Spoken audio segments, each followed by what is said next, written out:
Renting v buying. Ooh. We've done this before, but we want to share our story about how we became renters as opposed to homeowners. Way back when we were just getting married, I was renting an apartment in Suffolk in England, and Tina and I were going together and we got married. And so that was our first home. Yeah. Was an upstairs apartment in an old Victorian house. And it was great, apart from the noisy neighbours. And that's true. And there was also another reason too, Norm, that we had the plans that we wanted to start a family, didn't we? We did. And we maybe thought that at the time, with the noisy neighbours, that wasn't the ideal location. So we did then start to look for purchasing a house, didn't we? We were actively saving, Yeah. and so within about a year, just under a year, we had bought a house. Yes. In Norfolk. And we stayed in that first home for over 3 years, didn't we? We did, and that's Yeah. where our first child was born. And it was an end terraced house. It was Yeah. brand new, and it cost us £9,995. Oh, you remember that off by heart, I don't do. you? I'll never forget it. So we valued home ownership. Our parents were homeowners. We were brought up with that, and we knew it was going to be a source of wealth to us, but also a safe haven to bring up our family. Yes.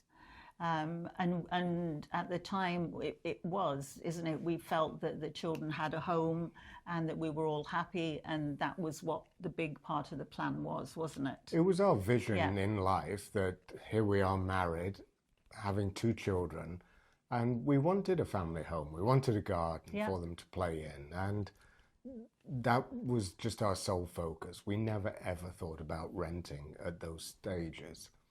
But the one thing that did worry us throughout our home ownership experience was living in an extreme climate like Canada, and we would go away in wintertime, leaving our house unoccupied. So when we do leave our home and go traveling, the one thing that we're always conscious of is our safety on public Wi-Fi.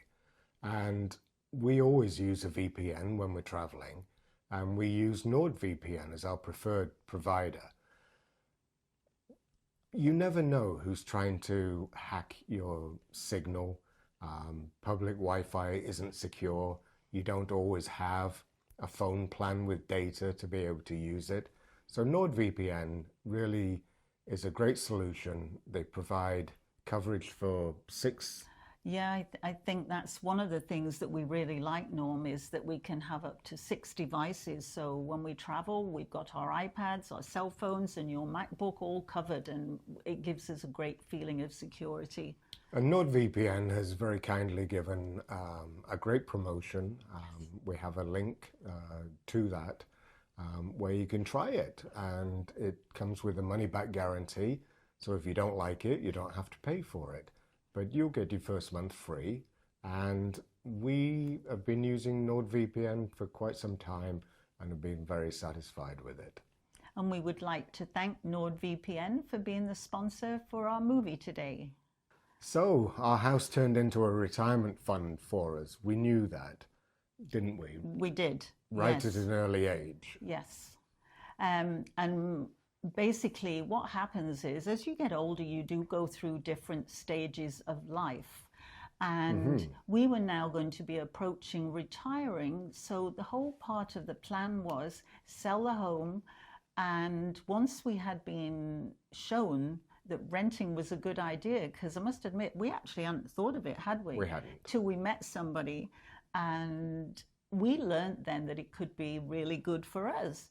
So we decided to go back to renting again after we sold the house for various reasons, didn't we, Norm? Very much so. One of the big ones is cost containment. Yeah. The other thing is leaving a house unoccupied in Canada. If you don't have somebody coming in every day, or if you're lucky, the insurance company will do 48 hours. Yeah. But if you don't have that, you're uninsured. Yeah. So if you have a burst pipe that floods the house, and you can't prove that you've had somebody checking the property, then they're going to deny your claim.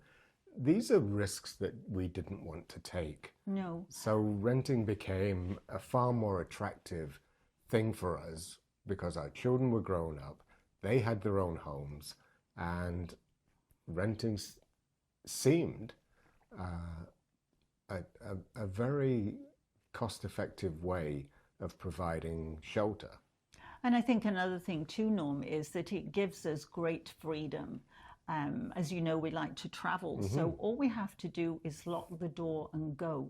We know that our place is fully looked after. We've got superintendents in the building, and we feel very safe leaving it. It's great. You just pull the door behind you, and away you go. So the thing about renting, and we found it was a mindset. Once we'd met somebody who had done this ahead of us, it started to make sense, especially as we did budgets and looked at how expensive a mortgage-free home costs.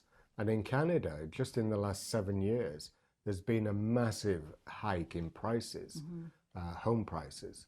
Well, all prices. But one of the things, it's a double-edged sword. Now your property that was selling for $350,000 is now selling for $1 million. And the property tax get reassessed.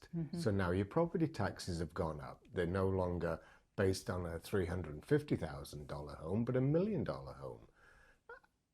And it just doesn't make sense to us. I think too, Norm, that that's something else that you should consider is, do you always want to own something, or could you rent it? And we're talking now if you want to have a boat or a vacation home or even an RV, because I'm going to say it's maybe 3 or 4 years ago now. We did a fabulous RV relocation trip, didn't we? We did. But we didn't want to own it, did we, Norm? We wanted to experience an RV, a motorized one. So it was a really nice one. It was so nice that we found out it was $190,000 to buy this. Yikes. But we managed to have 2 weeks for $29 a night and pay the gas, which we would if we owned it. But when we had our 2 weeks over, we just handed it back and lost the liability. Like our trailer park, they rent fishing boats. So if I want to go fishing, I can just rent a boat for half a day or a day. And it's next to nothing, and I have no hassles about winterizing outboard motors or storage or towing. So what we're really saying is, do you need to own that vacation home or rent it? We rent some really nice apartments around the world. We can be renting $1 million Airbnb apartment and paying a relatively small amount of money for it. So that's our take on why we rented. We started off renting as a young couple. And now as a retired couple, we're back to renting again. And it's been a complete circle. And we do recommend for all young people to own property because it is an avenue to wealth. It's forced savings. Your property prices continue to increase just like the stock market does. But at some point, if you need to, you can cash out. And that's what we did. So we hope that everybody is staying safe and keeping well. Until the next time. Bye-bye. Bye-bye.